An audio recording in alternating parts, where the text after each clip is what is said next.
본 방송에서 제공하는 투자 정보는 투자 판단에 대한 조언입니다. 방송에서 제공하는 주식의 가치, 가격 상승 및 하락에 대해서는 방송사에서 보장하지 않습니다. 실시간 정보 브리핑입니다. 시카고 연은 총재, 5월 CPI 좋은 수치, 인플레 완화 더 필요. 현지 시간 14일 CNBC에 따르면 오스탄 굴스비 시카고 연은 총재는 5월 CPI가 아주 좋은 수치라면서 더 많은 진전을 봐야 한다고 말했습니다. 올해 안에 미국 연방준비제도가 금리 인하를 시작하기 위해서는 인플레이션 둔화를 뒷받침하는 데이터들이 더 필요함을 시사한 것입니다. 미 S&P 500 ETF 역대 최대 순유출 고점 도달했나. 현지 시간 14일 미국 마켓워치에 따르면 지난 12일로 끝난 일주일간 S&P 500 상장지수 펀드에서는 174억 달러의 자금이 순유출됐다고 금융정보업체 리퍼가 밝혔습니다. 이 기간 S&P 500 지수는 1.25% 올랐지만 자금은 오히려 역대 최대 규모로 유출된 것입니다. 비스포크, S&P 500, AI 광품 없었다면 20% 더 낮았을 것.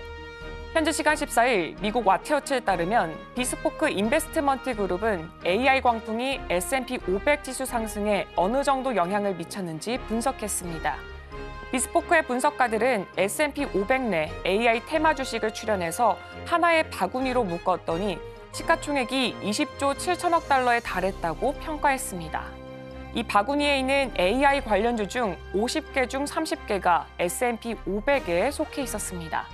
또한 S&P 500 내 시가총액이 가장 큰 9개 기업 가운데 7개가 마찬가지로 해당 바구니 안에 들어 있었습니다. 이례적으로 평온한 미증시, 긴장하는 투자자들. 올해 들어 이달까지 미국 S&P 500 지수는 15% 상승하면서 29년 만에 최고치를 기록하는 등 꾸준히 상승세를 이어가고 있습니다. 그러나 하루 중 어느 방향으로든 1% 이상의 지수 변동은 거의 없었으며 2017년 이후 올해까지 2% 변동은 단 한 번으로 가장 적었습니다. 이어지는 소식 외신 브리핑을 통해서 전달해 드리도록 하겠습니다.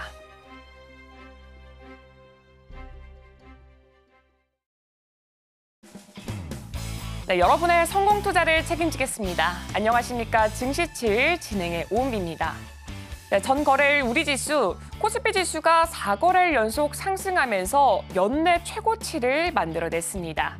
한편 전 거래일 뉴욕 증시, 나스닥 시장에서 어도비가 급등을 하면서 나스닥 지수 역시 역대 최고치로 마감을 했습니다. 자세한 이야기는 이어지는 브리핑을 통해서 전달해 드리도록 하겠습니다. 월요일의 증시7 지금 바로 출발하겠습니다.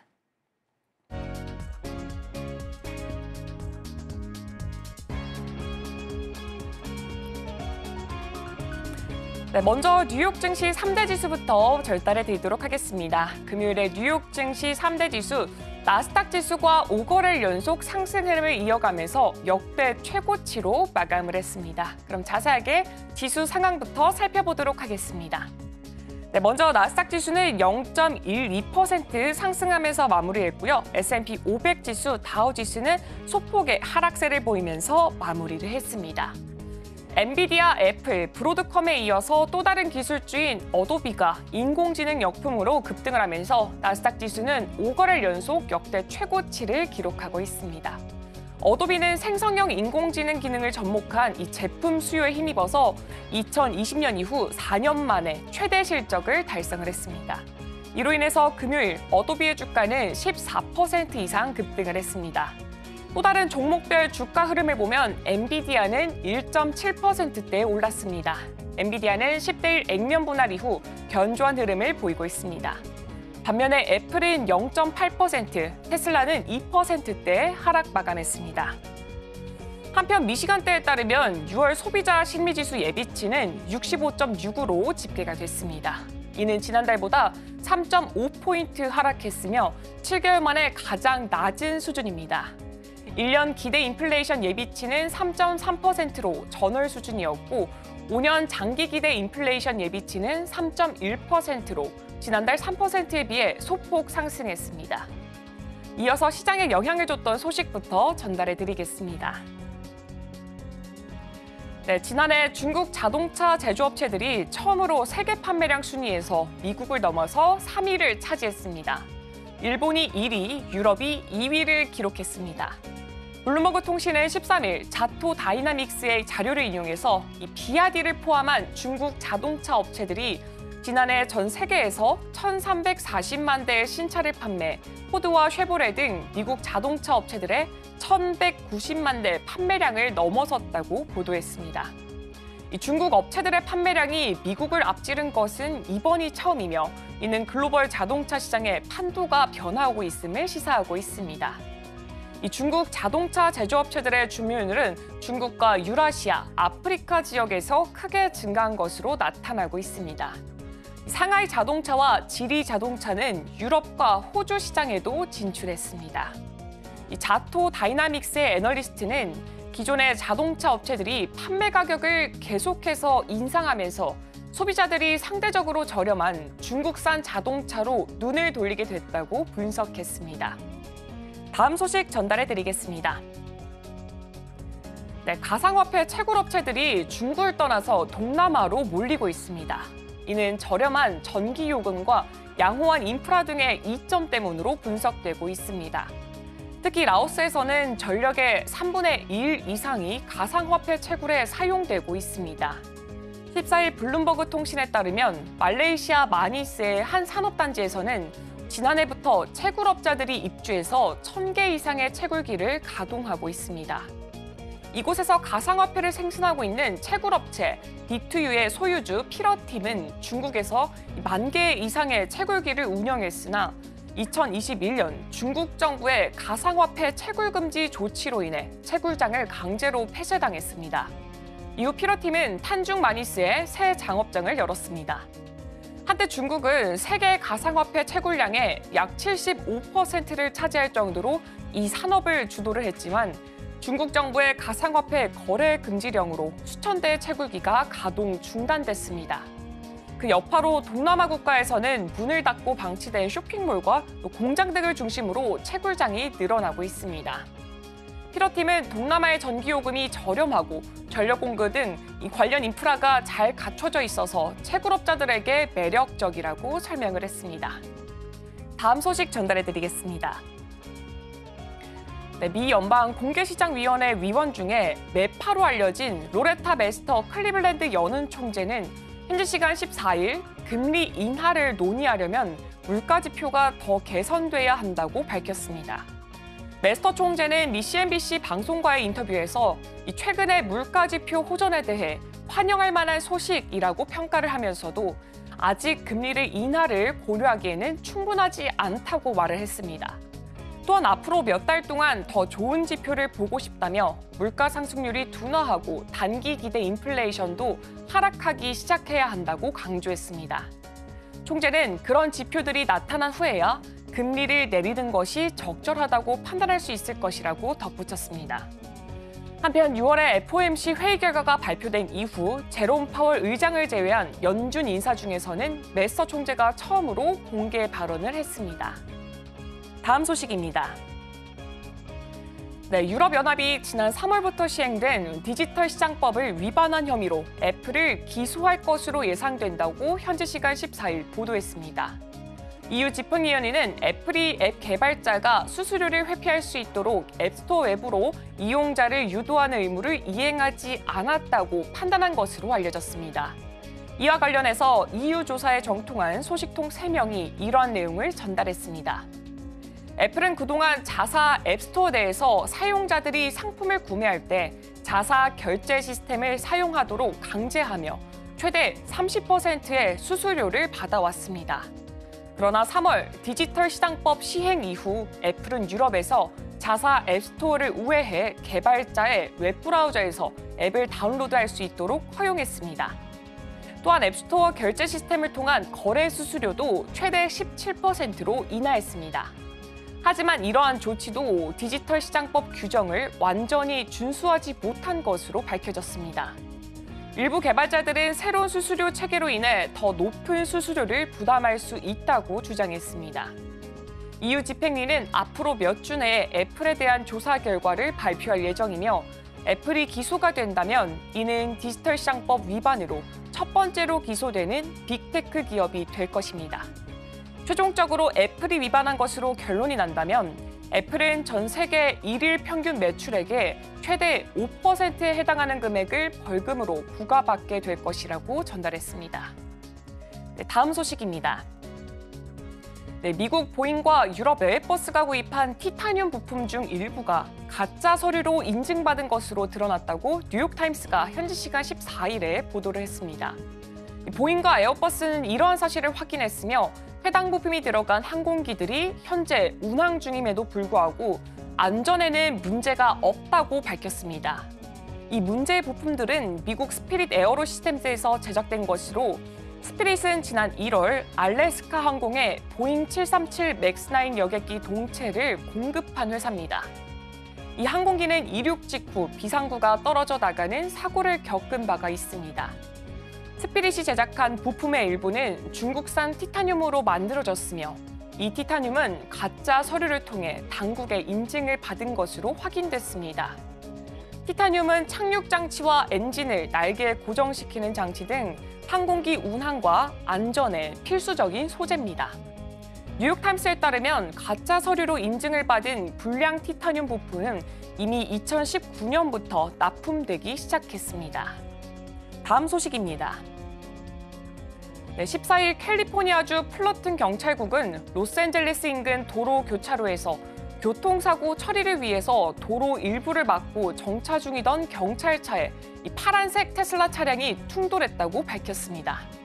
경찰은 테슬라 차량 운전자가 사고 당시 이 셀프 드라이브 모드를 작동시키고 휴대전화를 사용하고 있었다고 인정을 하면서 이는 책임 있는 운전자 행동과 캘리포니아 법을 명백히 위반한 것이라고 말을 했습니다. 이 해당 기능이 테슬라의 기본 주행 보조 시스템인 오토파일럿인지 아니면 별도로 구매해야 하는 상위 소프트웨어인 풀 셀프 드라이빙인지 확인은 되지가 않았습니다.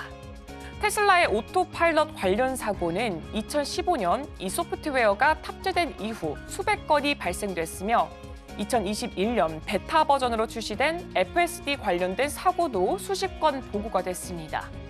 테슬라는 미 도로교통안전국과 합의에 따라서 작년 12월 미국에서 판매된 거의 모든 테슬라 차량을 대상으로 오토파일럿 소프트웨어를 업데이트하는 리콜을 진행했습니다. 이 업데이트는 운전자들이 오토파일럿 작동 중에도 주의를 기울이도록 경고 기능을 추가하고 또 운전자가 주의 요청에 응답하지 않을 경우 시스템 작동을 해제하는 기능을 포함하고 있습니다. 그러나 이러한 리콜 후에도 20건의 오토파일럿 관련 충동사고가 발생했습니다. 이에 따라서 도로교통안전국은 지난 4월 말에 테슬라의 리콜 조치의 적절성에 대한 조사에 착수했다고 밝혔습니다. 다음 소식입니다. 네, 다가오는 프랑스 총선을 앞두고 극우 정당인 국민연합에 반대하는 수십만 명의 시위대가 파리 등 프랑스 전역에서 대규모 시위를 벌였습니다. 지난주 유럽연합의회 선거에서 국민연합이 30% 이상의 득표율로 1위를 차지한 데 이어서 오는 30일 1차로 치러지는 조기 총선에서도 국민연합이 1위를 차지할 것이라는 여론조사 결과가 나오자 노동조합, 학생단체, 시민단체 등이 극우 세력의 약진에 반대를 하면서 집회를 열게 된 것입니다. 로이터 통신의 현지 시간 15일 경찰 추산 약 35만 명의 인파가 시위에 참여했으며 약 2만 1,000명의 경찰이 동원됐다고 보도했습니다. 파리 시위에 참여한 22살 학생 캐롤앤 저스틴은 사람들이 인종차별적 유산을 가진 이 정당의 거짓말을 믿고 있어서 걱정된다라고 말을 했습니다. 이는 반유대주의와 외국인 혐오 발언으로 벌금형을 받은 장마리 르펜이 이끌어왔던 이 국민연합의 정책을 언급한 것입니다. 프랑스 서부 투르에서는 수백 명의 시위대가 자유, 권리, 사회민주공화국 그리고 극우 사상과 인종차별 반대라는 현수막을 내걸고 행진했습니다. 일부 현수막에는 젊은이들은 국민연합을 싫어한다라고 적혀 있었으며 한 연금 수급자는 노인들도 국민연합을 싫어한다는 문구가 적힌 이 현수막을 들고 있었습니다. 다음 소식입니다. 네, 프랑스 정시가 정치적으로 혼란으로 인해서 큰 폭으로 흔들리고 있다고 현지 시간 15일 로이터 통신이 보도했습니다. 지난 9일에 유럽 의회 선거에서 극우파가 득세한 이후 의회 해산과 총선이 결정되면서 이 정치 불안이 고조된 것입니다. 총선 결정 이후 프랑스 정부의 재정 상황과는 무관하게 극우파와 극좌파 모두 포퓰리즘 공략을 남발하면서 투자자들의 이탈이 가속되고 있습니다. 결국 프랑스 증시는 5거래일 만에 6% 이상 하락해서 약 222조 4천억 원의 시가총액이 감소했습니다. 파이낸셜 타임즈는 2022년 3월 이후 최악의 주간 실적이라고 평가를 하면서 14일에는 2.7%가 하락했는데 이는 대규모 지출 공약을 내세운 좌파와 극우 정당이 에마뉘엘 마크롱 대통령이 이끄는 중도 동맹을 무너뜨릴 수 있다는 전망으로 은행주가 급락한 결과라고 설명을 했습니다. 마지막 소식 전달해드리겠습니다. 네, 일본은행이 기준금리를 동결하고 장기 국채 매입 규모를 점차 줄이기로 결정했습니다. 일본은행이 14일까지 이틀간 개최한 금융정책에서 이 단기 금리를 현재의 0에서 0.1% 수준으로 유지하기로 했으며 이는 2회 연속 동결입니다. 매월 약 52조 9천억 원 수준이었던 장기 국채 매입 규모는 감액하기로 했습니다. 다만 다음 회의 때까지는 기존 방침대로 국채 매입을 유지하되 시장 참가자의 의견을 확인한 후 향후 1에서 1년간의 구체적인 감액 계획을 결정할 예정입니다. 지난 3월 일본은행은 기준금리를 마이너스 0.1%에서 인상하며 17년 만에 마이너스 금리 정책을 종료했습니다. 그러나 4월 회의에서는 통화 정책에 특별한 변화를 주지는 않았습니다. 오늘 준비한 외신 소식은 여기까지입니다. 이어서 국내 소식과 더불어서 오늘의 일면에서 전문가들의 수혜주까지 만나보시길 바랍니다.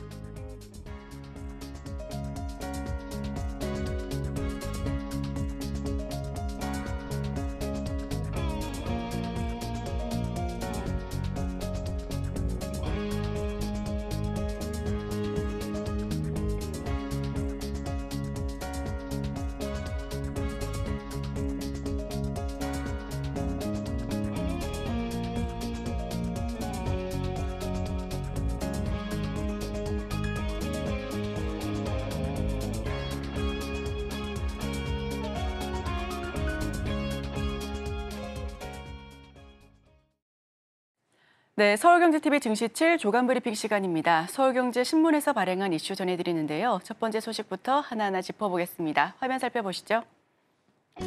주도주가 안 보인다. 순환매 장세에 개미들 단타 성행. 네, 첫 번째 소식 전해드립니다.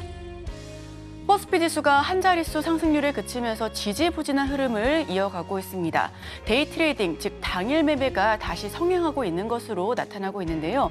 지수 상승을 견인할 주도주가 마땅하지 않고 수급 쏠린 현상도 심해지고 있다는 게 업계의 평가입니다. 업계에선 코스피가 박스권을 벗어나기 전까지는 단타가 꺾이기 힘들 것이다라고 설명하고 있고요. 지난 14일 코스피 전체 거래 대금에서 당일 매매가 차지하는 비중은 무려 42%였습니다. 밸류업과 기업 실적 기대감으로 지수가 상승하면서 단타 비중은 감소세를 보여왔었는데 하지만 1분기 실적 발표 이후 그리고 밸류업 기대감이 하락 국면에 접어들면서 지수가 박스권에 갇혔었죠. 단타 비중이 다시 상승세로 전환했습니다. 지난해 7월 이후 최고치를 보여주고 있고요. 이달 코스피 거래 대금 대비 당일 매매 거래 대금 비중은 45%까지 치솟았습니다. 당일 매매는 매수한 주식을 하루 만에 되파는 단타 매매 기법을 뜻하고 있습니다. AI 업종과 음식료, 화장품 업종 등 순환매 장세가 길어지면서 투자자들이 수익을 얻기 위한 방법으로 장기 투자보다는 단기 투자를 조금 더 선호하는 현상이 짙어지고 있다는 게 설명이고요. 국내 증시 변동성을 나타내는 V코스피 지수는 올해 들어서 지난달까지 평균 17을 기록하고 있습니다. 지난해 같은 기간 16으로 집계됐었던 것보다 높은 수준을 유지하고 있는 것으로 나타나고요. 업계에선 다만 올 하반기 주도주가 다시 등장한다면 당일 매매 현상이 감소할 수도 있다라고 평가하고 있습니다. 코스피 데이 트레이딩 비중입니다. 1월부터 지속적으로 하락 국면에 접어들었었지만 4월부터는 다시 한번 상승세로 전환하고 있고요. 코스피 지수는 이 기간 계속해서 좀 상승 흐름을 보여주면서 5월 30일 저점을 터치하고 2,758포인트 선까지 회복한 모습으로 보여지고 있습니다. 코스피 당일 매매 비중 45%까지 쑥 올라갔습니다. 금리 인하 불확실성의 박스피가 지속되고 있는 상황이고요.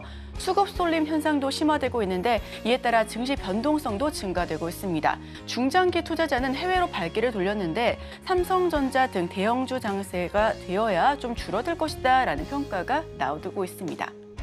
다음 소식입니다. 삼성 파운드리 HPC 목표 상향, TSMC와 1.4나노 격돌. 네, 두 번째 소식 전해드립니다.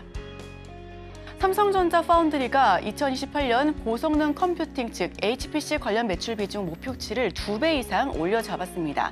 HPC는 인공지능 가속기와 중앙처리 장치 CPU 등 고성능 칩셋을 뜻하는데요. 2017년 이후 1.4나노 공정을 앞세워 TSMC와 본격적인 경쟁에 나서겠다라는 각오를 보여주고 있습니다. 지난 10일 삼성 파운드리 포럼 2024에서 2028년 파운드리 매출 점유율을 제시했는데요. 모바일이 30%, HPC 비중을 45%로 목표 설정했고요. 반년 사이 목표치가 상향 조정된 겁니다. 삼성전자가 지난해 말 공개한 2018년 매출 비중은 모바일 33%, HPC가 32%였는데요. 특히나 HPC에서 큰 폭의 상향 조정이 이루어지고 있습니다. HPC는 GPU 등 AI 가속기와 CPU 등 초미세 공정이 적용되는 고성능 칩셋을 뜻하고 있습니다. 칩셋 가격이 높아 TSMC와 삼성전자, 인텔 등 주요 파운드리가 치열한 수주전을 펼치고 있는데요. 삼성 파운드리의 HPC 매출 목표 상향은 곧 고수익 외부 수주 비중을 높이겠다는 뜻과 일맥상통합니다. 2018년도엔 모바일보다 HPC가 중심인 진정한 고부가 폐부로 거듭나겠다라고 하는 선포이고요. 삼성전자의 공격적인 HPC 매출 목표 상향은 차세대 공정에 대한 자신감을 상징하기도 합니다. 2028년은 삼성전자가 현재까지 공개한 최선단 공정이 모두 양산에 돌입하기도 하는 시기인데요. 폭발적으로 늘어나는 AI 칩셋 수요도 삼성전자가 HPC 매출 비중을 목표 높이는 근거로 보여지고 있습니다. 생성형 AI 등장 이후 테크 업계에선 AI 칩셋 구매 전쟁이 벌어지고 있고요. 삼성전자는 AI 칩셋 발주에서 TSMC 뒷전으로 밀린 업체들을 공격적으로 영입할 계획을 밝혔습니다. 삼성 파운드리 분야별 매출 비중 전망입니다. 우선 2024년도에는 모바일이 52%를 차지하고 있는데요. 다만 2028년도에는 30%까지 좀 줄어들 것으로 보여지고 있고요. 다만 이 줄어든 비중을 HPC가 모두 가져가서 흡수할 것으로 예상하고 있습니다.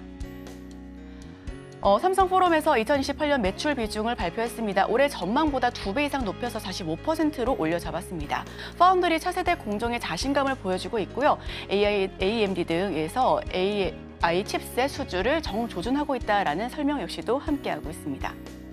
다음 소식입니다. LX 세미콘의 결단, SI 칩 축소 돌입. 네, 이번에는 축소하는 전략을 좀 말씀드리고자 합니다. 국내 팹리스 1위 업체인 LX 세미콘이 신사업으로 추진했던 실리콘 카바이드 즉 SiC 반도체에서 사실상 철수 수순을 밟고 있습니다. 주력 사업인 디스플레이 구동 DDI 칩과 방열 기판 사업에 더 집중하겠다라고 설명하고 있는데요. LX 세미콘은 SiC 연구개발 조직의 규모를 축소하고 있습니다. SiC 칩은 미래의 전력 반도체로 각광받고 있었는데요. 범용 소재로 칩을 만들 때보다 10배 높은 전압을 견디고 고열에도 3배가 강하다라는 특징이 있습니다. 극한의 환경을 견뎌야 하는 미래 자동차 시장에서도 주목받고 있고요. LX 세미콘은 2021년도부터 SiC 개발을 본격적으로 시작했습니다. 하지만 지난해 이윤태 사장이 신임 CEO로 부임하면서 분위기가 사뭇 달라졌다라는 평가인데요. SiC 사업이 투자 비용 대비 이익이 크지 않을 것으로 판단하면서 사업 축소를 결정했습니다. 다만 이 사장은 또 다른 신사업인 방열기판에는 투자를 이어갈 계획을 밝혔고요. 방열기판은 반도체 업계의 신성장 먹거리 중 하나로 꼽혀 또다시 각광을 받고 있는 사업 중 하나입니다. 올해 초 개발 총괄 임원 퇴사한 뒤에 추가 인선 없이 R&D 조직을 줄였습니다. 사업 재편, 진두지휘하고 있는 이윤태 사장이 DDI 칩과 방열기판 강화에 힘을 쓸 것이다라는 게 업계의 평가입니다. 다음 소식 전해드립니다. 후진국이 무슨 비아냥댔던 한국, 우즈벡 찍고 유럽과 중동을 공략한다. 네, 세 번째 소식 전해드립니다. 현대 로템과 한국철도공사가 우즈베키스탄에서 사상 첫 해외 고속철 수주에 성공했습니다. 우리나라 고속철이 새로운 도약의 단계로 접어들었다라는 평가가 나오고 있는데요. 이번 수주를 발판으로 유럽 등을 비롯한 해외 진출이 본격화될 수 있겠다라는 설명 역시도 뒷받침되고 있습니다. 재계에선 고속철이 또 다른 먹거리로 자리 잡을 수 있다라고 설명하고 있습니다. 우즈베키스탄에 공급되는 고속철은 2021년 운행을 시작한 KTX 이음과 비슷한 종류고요. 객차 밑에 모터를 분산 배치해 운행을 하는데 수송 효과가 계속해서 좀 높아지고 있고 가감속 성능도 좋아지는 안정성이 우수하다라는 평가를 받고 있는 기종이고요. 우즈베키스탄은 중앙아시아에서 유일하게 고속철도를 운행하고 있습니다. 현대 로템은 스페인 탈고사를 제치고 계약을 따냈고요. 이번 수출로 사우디아라비아 네옴시티 그리고 폴란드 신공항 고속철, 우크라이나 재건 등 사업 수주에 대한 기대감 역시 커져가고 있는 상황입니다. 우선 현대로템 스페인 탈고사를 제쳤습니다. 한국 기업 신뢰가 결정적인 한 방으로 자리 잡고 있다는 설명이고요. 해외 진출이 좀 탄력적으로 이뤄질 수 있을 것이다라는 기대감 속에 추가 수주에 대한 기대감도 함께 높아지고 있는 상황입니다. 네, 28GHz 가뜩이나 사업성 낮은데 재정 검증조차 없이 후보 선정. 네, 마지막 소식으로 전달드립니다. 정부가 스테이지 X의 28GHz 주파수 할당 사업자, 즉 제4 이동통신사 후보 자격을 취소하면서 시장에 신규 사업자를 들여와서 경쟁을 활성화하고 가계 통신비를 낮추겠다라는 구성이 물거품됐습니다. 정부는 제4 이통사 유치 계획을 지속적으로 추진할 방침이었지만 이미 통신시장이 가입자 유입 없는 포화 상태로 도달했고 신규 사입자가 할당받을 28GHz의 사업성도 낮아서 회의적인 시각이 지배적이었는데요. 진입 조건이 까다로운 상황에서 정부가 제4 이통사 유치 자체에 좀 급급하지 말고 후보 사업자의 역량을 면밀히 검증해야 한다는 지적 역시 나오고 있습니다. 지난 14일 과기부가 스테이지 X의 후보 자격을 취소하면서 이통사 유치에 또 한 번 실패했다라는 게 평가고요. 통신업계 전문가들은 정부 정책이 졸속으로 추진된 결과다라고 입을 모아서 설명하고 있습니다. 특히 4월 총선을 앞두고 과기부는 제4 이통사 선정 과정을 언급하면서 가계 통신비 인하를 위한 부처의 노력을 강조하기도 했었는데요. 방통위도 4월 총선 직전 단말기 유통법 폐지 그리고 번호 이동 지원금인 전환 지원금, 통신 3사의 통신요금 인하 압박 등 정책을 적극적으로 추진했었지만 총선 후에도 실질적인 정책 효과는 거두지 못했다라는 비판이 일어나고 있습니다. 주요 주주 5개사 자본금 납입을 안 해서 전체 2,050억 중에 500억도 확보하지 못했고요. 입찰 형식 주파수 경매 허점 노출에 통신비 인하 정책의 생색내기에 그쳤다라는 비판이 계속해서 커지고 있습니다. 네, 제가 준비한 소식은 여기까지입니다. 계속해서 오늘의 일면을 통해 전문가 수혜주까지 찾아보도록 하겠습니다. 저희와 끝까지 함께 하시죠.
네, 오늘의 일면 시간입니다. 헤드라인 바로 말씀드릴게요. 이제 엄연한 수출주, 음식료, 화장품 고공행진 헤드라인 풀어주실 분이죠. 인사이트K 배종찬 소장 모십니다. 어서 오세요. 안녕하십니까. 네, AI 반도체나 HBM 관련주가 증시 성장을 주도하고는 있지만 생활 관련주의 경쟁력도 꾸준히 올라오고 있는 상황입니다. 식료품 그리고 화장품 사업이 좀 재종을 받고 있는데 이제는 소비재, 경기 방어주에서 엄연한 수출주가 될 수 있을까요? 그렇습니다. 이게 개미 투자자분들이 요즘에 순환매 장세라서 상당히 또 답답할 겁니다. 단타, 매매에 또 열중할 수밖에 없는 또 상황이다 보니까. 근데 항상 우리가 이 시장을 볼 때 어떤 쪽에 그래도 우리에게 기회가 있을까? 그 기회를 보는 게 매우 중요합니다. 그래서 음식료와 화장품, 에이 뭐 별 기회가 될까 이렇게 생각하지만 기회가 됩니다. 자, 추가 상승세를 보이고 있는데 그런 이유가 오히려 강달러 기조다. 이게 오히려 어려울 수가 있는데 수출하는 데는 또 유리하거든요. 그러다 보니까 가파른 수출 성장세를 보이고 있는 종목들이 바로 식음료와 화장품이라고 볼 수 있겠습니다. 과거에는 이제 내수주죠. 그러니까 좀 전통적으로 우리가 좀 강세를 보이는 화장품이긴 합니다. 뭐 K 콘텐츠나 한류 열풍의 힘을 받아서 그런 이제 효과를 누렸는데 그럼에도 불구하고 워낙 이제 중국이나 또 다른 국가들의 또 경쟁도 치열하다 보니까 좀 한계가 있는 거 아니냐 이런 분석이 나왔었는데 최근에 다시 활성화가 되고 있고 또 상당히 또 경쟁력을 보이고 있는 그런 상황입니다. 자, 지난 16일 한국거래소에 따르면 주 5거래일 동안 음식료 업종 주가가 5.2%포인트 상승을 했고요. 투자 자금도 계속해서 수출주로 인식을 평가를 받으면서 들어오고 있는 그런 상황입니다. CJ 제일제당, 삼양식품, 또 오리온, 농심, 오뚜기, 빅파이브라는 이야기들로 하게 되죠. 이런 종목들에 이제 집중이 되고 있는 상황들도 볼 수가 있겠고요. 화장품 업종도 상승세입니다. 실리콘2. 왜 그런 거 좀 빨리 말씀 안 해주세요.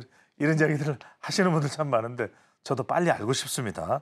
자, 코스맥스도 그렇고 한국 콜마도 그렇고 클리오 모두 코스피 지수보다도 높은 이제 상승률을 보이거든데 반도체 위에는 이제 뚜렷한 뭐 테마주가 없죠. 요즘 반도체나 뭐 HBM도 조금 숨고르게 하고 있는 그런 종목들도 나오고 있는데 그러다 보니까 좀 뒷걸음치는 또 이 평가를 받아왔던 그런 종목들에 좀 주목을 해볼 필요가 있는데 그런 종목이 바로 이제 화장품과 식음료다 이렇게 볼 수 있을 것으로 보입니다. 네, 주도주가 부재한 상황 속에서 실적이 뒷받침되는 소비재 쪽으로 좀 자금이 쏠리고 있다라는 것 말씀해 주셨습니다. 여기에서 하반기까지 실적 개선이 좀 지속될 수 있을 것이다라는 전망이 뒷받침되고 있는데 자, 그렇다면 식음료 종목과 화장품 산업의 선전이 내수 소비가 아니라 수출 실적이 좀 높아지면서 거둬들인 성적이라 더 놀랍다라고 말씀하실 것 같은데요. 그렇죠. 이게 내수가 아니라 사실은 뭐 내수는 뭐 매출에도 한계가 있을 수밖에 없고요. 뭐 제한적이죠. 우리 내수의 소비 인구라는 것이. 그런데 결과적으로는 우리 식음료 수출이 이렇게 이제 성과를 거두는 가장 큰 이유는 이제는 우리의 입맛만 만족시키는 것이 아니라 전 세계인의 입맛을 만족시켜야죠. 나가보면 뭐 뉴욕 같은 데 가도 냉김입니다. 냉동김밥이 없어서 뭐 못 사 먹는 그런 상황이고 또 지금 비비고 만두 CJ 제일제당이죠. 북미 지역에서 독보적인 시장 점유율 1위를 기록을 하고 있고요.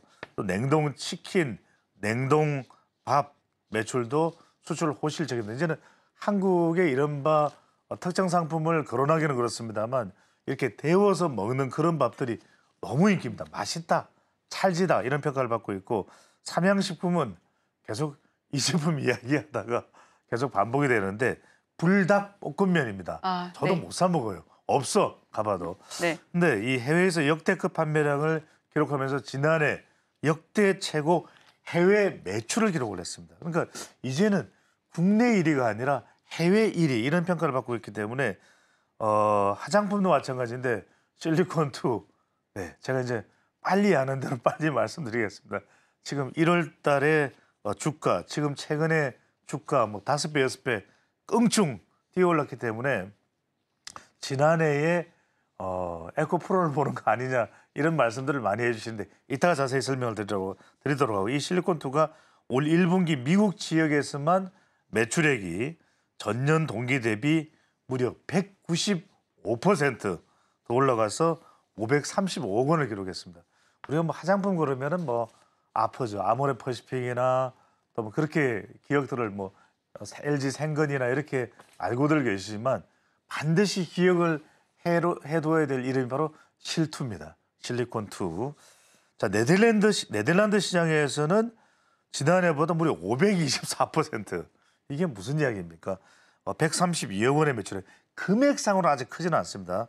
자, 금액상으로는 코스맥스가 중국, 미국, 인도네시아, 또 태국까지 해서 올 1분기 매출이 전년 동기 대비 30% 넘게 5,268억 원이나 기록을 했다라는 것도 아주 주목을 해볼 필요가 있겠습니다. 네, 한편 고금리, 고물가, 고환율 이렇게 최근에 쓰리고로 좀 많이 우리 투자자분들께서도 좀 힘드셨던 상황이었는데 아이러니하게 고금리가 지속되고 환율이 상승하면서 식음료나 화장품도 수출에 조금 더 유리해졌다라는 분석이 나오고 있는데 이 부분은 뭘까요? 그러니까요. 3구 연상에 머리가 힘들었는데. 지끈지끈하다 그랬는데 오히려 그렇죠. 왜냐하면은 환율이 높기 때문에 수입하는 것이면 그러는데 수출을 일단 하게 되니까 비싸게 오히려 파는 걸까요? 수출 경쟁력은 좋아지게 되죠. 네. 왜냐하면 비싸게 만들어서 시장에 나가는 가격은 또 그렇게 비싸지 않고 오히려 경쟁력이 있는 가격이기 때문에 또 하나 뭡니까? 자, 수출 대금을 뭘로 받을까요? 달러로 받죠. 달러로 받죠. 그러니까 이것도 환율이 높은 상황에서 더 큰 이득이 됩니다. 그러니까 이런 이유로 삼양식품도 고환율에 힘입어서 1분기 영업이익이 지난해 동기 대비 235.1% 증가한 801억 원을 그렸어요. 삼양식품 이제 힘들어졌다 이런 이야기들을 많이 했는데 불닭볶음면입니다. 여전히 저도 인기네요. 없어서 못 먹습니다. 네.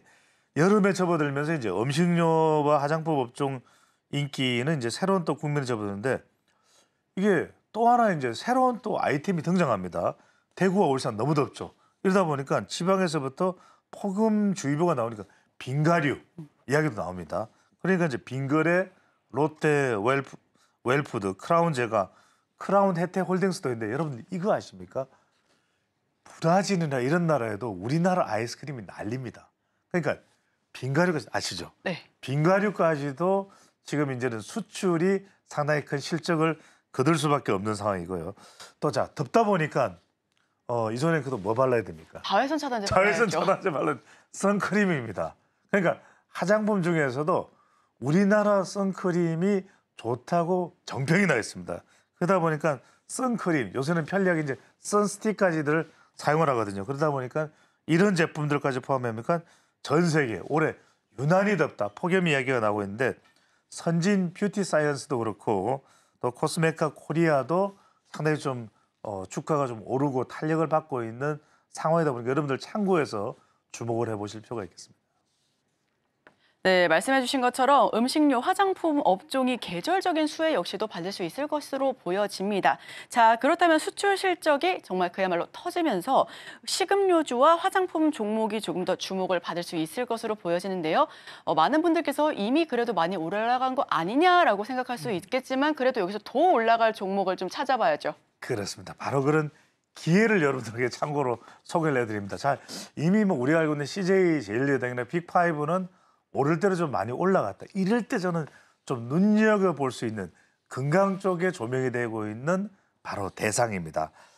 대상 웰라이프가 지난 13일이죠. 식품의약품안전처 대한상공회의사와 푸드 QR 국제 표준화 추진을 위한 업무 협약을 맺었다는 것이에요.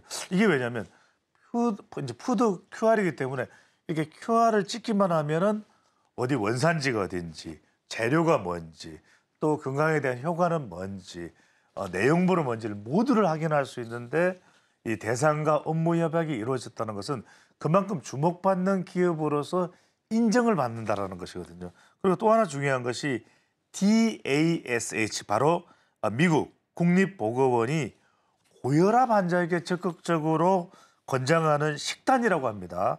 자, 총지방 섭취량, 소금, 저 같은 사람이죠. 살 빼야 되고 이제 고혈압, 혈압 걱정해야 되는 사람들이 이거 뭘 먹을까 이렇게 고민스러운데 이것과 관련돼서 뭐 과일이나 풍부한 섭취가 필요한 것까지 포함되어 있는 그런 균형 영양식 뉴케어, 방금 전에 말씀드렸던 미국 국립보건원이 인정한 DASH 식단에 맞춘 이런 혈압 플랜이라고 하는 영양식까지 나왔습니다. 그러다 보면 이런 부분은 앞으로 이제 우리가 계속해서 주목받을 수밖에 없는데 주가를 보면 제가 소개를 해드리는 것이 지난 2016년에 올라갔던 42,000원대까지 아직도 안 올라가 있거든요. 그런 만큼 우리가 음식료가 어느 정도 경쟁력에서 밸류에이션이나 이제 펀더멘털에서 좀 제한적으로 평가를 받아왔지만 그런 면에서 충분히 앞으로 향후 가능성이 열려 있는 그런 종목으로 또 볼 수 있을 것 같고 또 하나가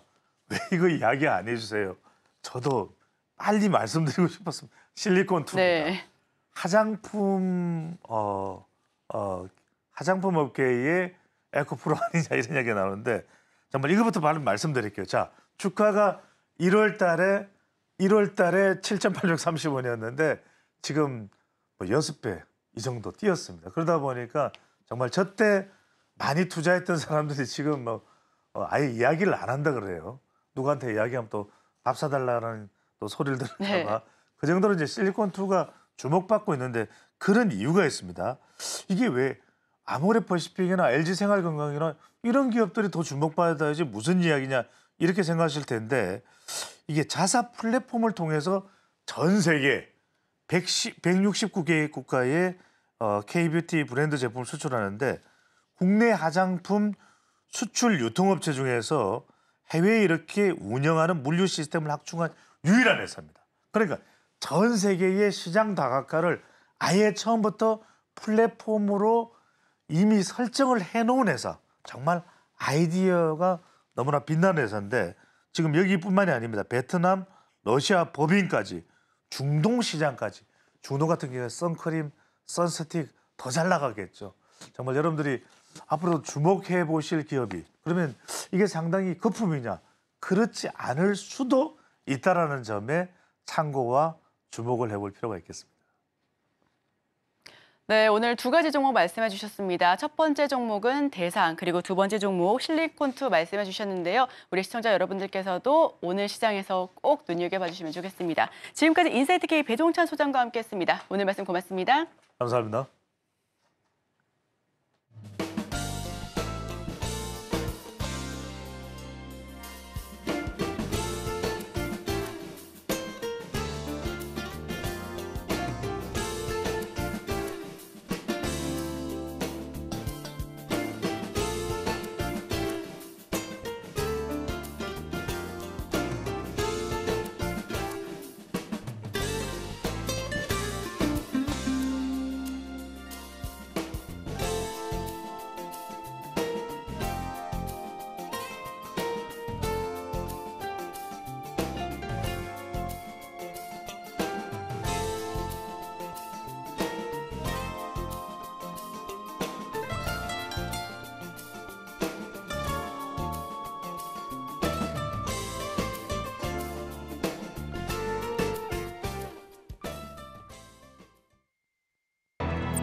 네, 투자하시기 전에 보면 좋을 리포트 하나 준비해봤습니다. 오늘 준비할 리포트는 연일 이어지고 있는 폭염 그리고 넥스트 차이나라고 불리고 있는 인도에 관한 리포트 한번 준비해봤습니다. 네, 인도 폭염에 따른 영향에 관한 리포트가 있길래 한번 준비를 해봤습니다. 네, 일단은 이례적인 수준의 폭염이 현재 지속이 되고 있습니다. 인도 북부와 중부 지역을 중심으로 해서 4월 예년보다 이른 더위가 시작되고 있고요. 5월 같은 경우에는 기온이 50도에 도달을 하면서 이례적인 수준의 폭염이 지속되면서 이에 대해서 급순환과 전력난이 지속이 되고 있습니다. 지금 보시다시피 북부와 중부 지방은 남부 지방에 대해서 비교적 굉장히 더운 수치를 나타내고 있음을 확인해 볼 수가 있습니다. 이상고온이 글로벌 기후 변화의 영향으로 매년 반복될 가능성이 높아서 굉장히 우려가 큰 상황입니다. 특히나 인도 시장 같은 경우에는 넥스트 차이나라고 불릴 만큼 굉장히 이 글로벌적인 시장에서 영향이 큰 만큼 특히나 이 부분에서 주목할 필요가 있습니다. 폭염이 장기화가 될 경우에는 인도 경제와 산업에 미칠 영향을 다음과 같이 제시해 볼 수가 있습니다. 첫 번째로는 식품 인플레이션 장기화에 대해서 가능성이 있습니다. 식품 인플레이션이 높은 수준에서 유지될 가능성이 높다고 판단되고 있습니다. 인도 중앙수자원위원회가 6월 6일에 발표했던 데이터에 따르면요. 전국 150개 주요 저수지 수위 전체 용량의 22%까지 급감한 상태고요. 이는 5년 내 최저치를 나타내고 있습니다. 이로 인해서 보시면요, 정말 굉장히 가파르게 내려가고 있다라고 보실 수가 있는데요. 이는 이제 굉장히 비가 적게 내린다, 그리고 가뭄이 급속화되었다라고 봐주시면 좋을 것 같습니다.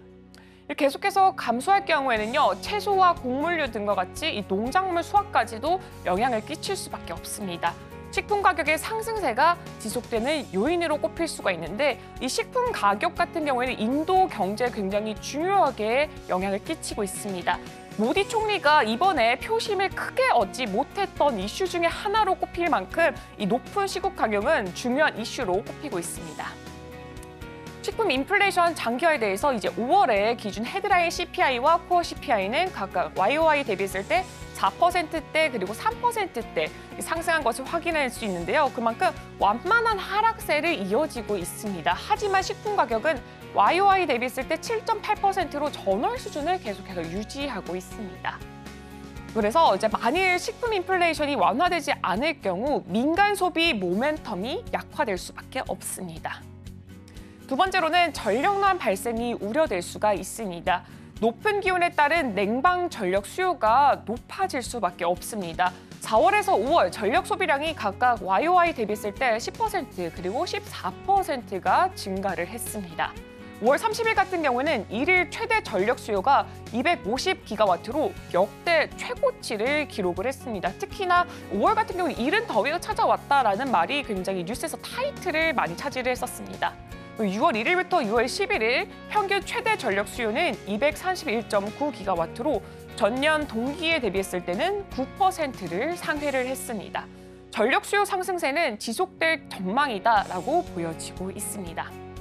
이렇게 보시다시피 3월부터 5월까지 급격하게 전력이 상승하고 있다라고 봐주시면 좋을 것 같습니다.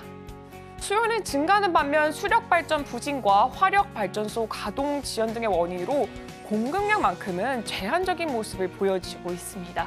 정부는 14년 만에 전력난 그리고 생산 제한 발생을 예상하고 있습니다. 당분간 기온추이, 최대 전력 수요, 삼성 생산 및 제조업 PMI 데이터 등을 지켜볼 필요가 있다라고 판단이 되어지고 있습니다. 다만 전통 인프라 신재생 에너지 분야 투자 확대 계기가 판단이 되면서 정부가 해결을 위해서 석탄 생산량 확대 계획을 발표를 했습니다. 그렇기 때문에 만약 이쪽 분야에서 투자에 관심이 있다라고 하신다면 이 분야에 관해서 관련 종목들 한번 살펴보시면 좋을 것 같습니다. 향후 5년간 총 88기가와트의 신규 화력 발전소가 건설될 예정이다라고 봐주시면 좋을 것 같습니다.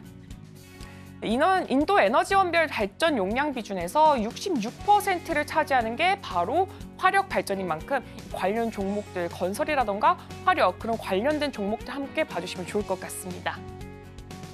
네, 한편 2030년 신재생 에너지 발전 용량 500기가와트 달성, 그리고 2070년 네트제로 실현이라는 기후 정책과 장기적인 에너지 목표에 도달하기 위해서 신재생 에너지 개발이 필수 상황인 만큼 여기에 더해서 신재생 에너지 관련 종목까지 살펴볼 수가 있다라는 점도 한번 참고해 주시면 좋을 것 같습니다. 지금까지 제가 준비한 리포트는 여기까지입니다. 오늘의 핵심 요약 세 줄입니다. 국방부 장관이 오늘부터 22일까지 군사 외교를 펼칩니다. 루마니아, 폴란드 방산 협력 방안을 논의할 예정인데요. 루마니아가 K방산의 큰손으로 떠오를지 주목받고 있습니다. 오늘 일면 이제 엄연한 수출주, 음식료, 화장품, 고공행진, 관련주 함께 살펴봤고요. 투자 전 리포트는 이례적인 수준의 폭염이 지속되면서 이에 수혜를 받을 수 있는 투자 전략 매크로 리포트로 살펴봤습니다.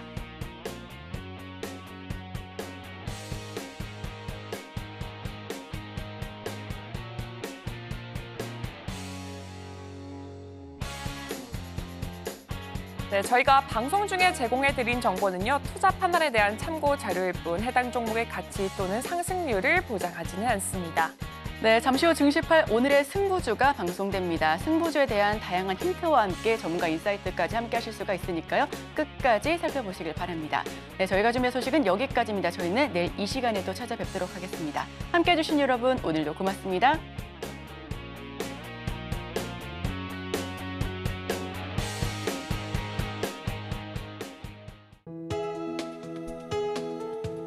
본 방송에서 제공하는 투자 정보는 투자 판단에 대한 조언입니다. 방송에서 제공하는 주식의 가치, 가격 상승 및 하락에 대해서는 방송사에서 보장하지 않습니다.